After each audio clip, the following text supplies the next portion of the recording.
Punjab highway patrolling police का mobile education unit है और हमारा मकसद जो है इस वक्त जो है हम मुख्तलिफ रोड शोज़ कर रहे हैं और अभी हमने ये स्लो मूविंग व्हीकल है जिसमें हमने एक रिफ्लेक्टर लगाया। रिफ्लेक्टर का मकसद यही है कि जो स्लो मूविंग व्हीकल है रात के वक्त जो ट्रैफिक होता है उनको नज़र नहीं आता।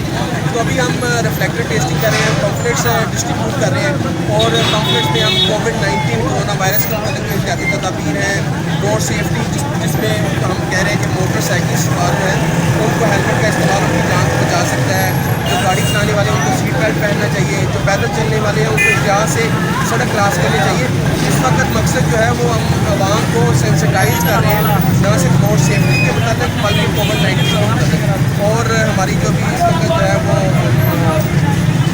ये कमेंट डिस्ट्रीब्यूट कर रहे हैं। और ये आपको बताता चलूँ कि पंजाब हाईवे पेट्रोलिंग पुलिस जो है वो मतलब जो हाईवेज़ हैं, प्रोविंशियल हाईवेज़ हैं उनको सेफ एंड स्मूथ कर रही है। इस वक्त हमारे एसएसपी पेट्रोलिंग चौधरी फारूक अहमद उद्दल की हदायत पर हमने आज डिस्ट्रिक्ट जज का विजिट किया और इस विजिट का मकसद यही है कि हम मुख्तलिफ जो अदारे हैं उनका विजिट करें ताकि जो मुख्तलिफ कम्यूनिटी के लोग हैं उनको सेंसिटाइज कर सकें कि आप एहतियात करें। एहतियात करने से कोविड-19 से बच सकते हैं, एहतियात करने से हम जो रोड एक्सीडेंट होते हैं उसमें मिनिमाइज हम उसको कर सकते हैं।